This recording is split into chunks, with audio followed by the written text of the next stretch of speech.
Yeah, thanks for the introduction, Justin. And nice to meet everyone. My name is Mengxin. First, let me briefly introduce myself. I'm an assistant professor at the Department of Computer Science. I'm also a member of Cybersecurity and Privacy Cluster. I got my Ph.D. degree at Indiana University, Bloomington in 2023. After that, I joined UCF to be an assistant professor. My research mainly focused on machine learning, security, and data privacy protection. And I have some publications about these two directions. In this semester, I teach a graduate level course called Trustworthy Machine Learning. It's a new course. It mainly introduces about the backdoor attack and defense this semester. And I also have one PhD student enrolled in this semester. I'm actively looking for more potential PhD students. If you are interested or you have some friends who may be interested, please connect me. My office is at HEC 305. My email is my first name dot last name at ucf.edu. And you can also find more information in my personal website through this link. Okay. First, we know that large language models are becoming important in our daily lives. Here are some simple examples like language translation, content generation, malware detection, and code development. And the model size is increasing exponentially. We can see that the state-of-art deep learning models are getting larger and larger as we find that the larger models generalize better.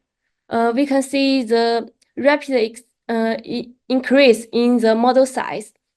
In the last 5 years, the model size increased more than 15,000. So that's quite a lot. Therefore, training a model from scratch is not always feasible due to the limited time, insufficient data, and facilities. Okay. In this way, the AI and model sharing are widely used. For example, the Hugging Face robot model has over 16,000 downloads within last 2 months, and there are a lot of model sharing platforms like Big ML, OpenML, GitHub, etc. Okay. However, the model as a service suffers from the security issues like backdoor attack. For example, the attacker can choose a model and poison this model by modifying the weights and submit the Trojan models to these public platforms. It's very stealthy, and the platforms are hard to detect these Trojan models. And then, if any model users who download these poisoned models become victims, these poisoned models are dangerous.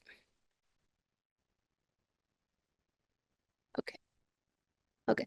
To defend against the backdoor attacks, there are two defense phases like shown here. The first one is about that we can add a filter to scan and remove the malicious input.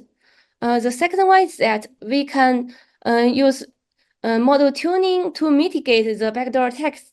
For example, like adversary trainings. However, these two methods all have their own limitations. For the scanning, so it's very time consuming, and we must assume the attacker types or features are known to the defender so that we can have an effective scanner to move out the malicious inputs. And for the model tuning, we can prove the effectiveness by the experiments results, but there is no theoretical guarantee. We cannot actually know how does it generate to all other attack. Okay, so in this way, we need to have the certified robustness.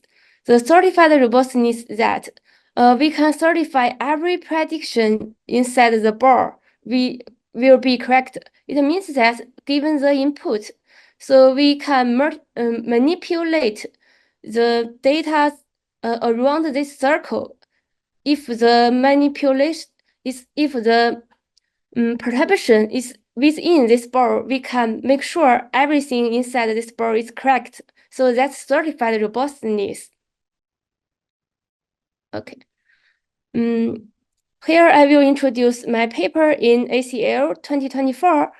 We found that through random mask, random mask is that. So first we have one input, but we are not sure whether it has backdoors inside or not, so that we can create multiple replications with different masks. Then we can send this to the models to predict the output. Then we can summarize the final prediction to see whether there are backdoors inside or not.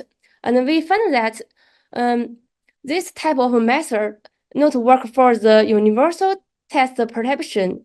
It's for the universal test perception, it means that so one trigger works for all inputs. That's universal attack.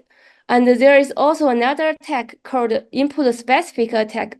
That means that for each input, you have its specific triggers to activate it. Okay, so since for the UTP attack, it has stronger adversary patterns, we found that if we directly use the random mask, it doesn't work. And then we consider we can increase the mask ratio to mitigate the attack effect. However, if we increase the mask ratios, we find that the poison accuracy increase, but the clean accuracy drop a lot because there is less information remained since you have a very large mask ratio. So to solve this problem, we provide two methods. The first one is about the prompt search. So we have a strong prompt, so it can recover the information that was discarded due to the masking. The second method is that we can use prompt ensemble. This prompt ensemble is similar to model ensemble, that we can have multiple models and then we can aggregate them together to be a strong model. So we use the same idea that we choose for example, the top 5 prompt searched. Then we minimize the prediction variance caused by the extensive masking. Will maintain the high certified accuracy. Okay. So besides the security issues, there also exist the privacy issues in cloud computing. Here is a workflow of the cloud computing. So given the client data X, and the client can submit the data X to the server, and then perform the function fx to get the result. The server then sends the results to the client. There are a lot of companies provide this type of service, like Amazon, Google, Microsoft. However, if the client has private data and the server is untrusted, so there is privacy issues when the client sends its private data. Okay, so we found that the homomorphic encryption denoted by FHE, it enables confidential cloud computing.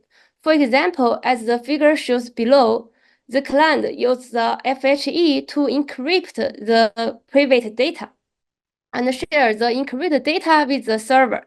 Then the server can perform the homomorphic encryption operations directly on the server test without decryption. The result after FHE is also encrypted, so this server cannot decrypt the result, and only the client who has the private key can decrypt it. Okay. And we dig into the transformer architecture and found that there are 4 challenges to have a fast and accurate private transformer. The issue is that although FHE is very it's a quantum encryption technology, it's very secure to private data in use. However, it's very slow. It has a very long latency. Then to dig into To solve this problem, we dig into the transformer architectures and found 4 challenges to have a fast and accurate private transformer. We found that it has a frequent softmax operation. Okay, so here the background is that FHE can only support polynomial operations. For non-polynomial operations such as comparison or minimize, we have to use approximation method to do that, so that it will reduce the accuracy. To make up of this accuracy, first we propose a hybrid protocol that we have FHE and the Gabor circuit work together to support this softmax. Then we also find that it has a complex attention mechanism. For example, the multiplication of query and keys is very expensive for server test and server test multiplication. It's about 10 times expensive compared to the server test plain test comparison. Okay, consider this. We propose the primer FHGS, so it can have less online latency. So the basic idea is that we put some computations offline. So the overall time almost the same, but we have very short online latency now. Okay. In addition, we found that it has a very deep blocks. For example, for one basic transformer structures, it mostly have at least 12 blocks, and here is 1 block, so that we can combine the adjacent layers to further reduce the latency. Besides that, we found that there is large one-hot word embeddings. To solve that, we propose the token-first ciphertext packing technologies. Based on this proposed method, and we can reduce the online latency over 100 times. Okay. My long-term future works is trustworthy machine learning. The first is about the application level. I want to design more trustworthy applications, such as the natural language processing, chip design, and multimodal applications. In addition, to build the trustworthy machine learning, it not only includes security and privacy, but also has other features we need to consider, such as the fairness, reliability, etc. For fairness, it cares about the different groups like gender, color, and locations. For reliability, it is robust to outlier detections and fault tolerance. Moreover, the learning-enabled systems are deployed in high-stake settings, for example, healthcare. Their safety becomes extremely important. So my objective is to design a safe learning-enabled systems that are robust to extreme events and unsafe behaviors. Thank you for listening to my talk. If you have any questions, I'm happy to answer now. Thank you.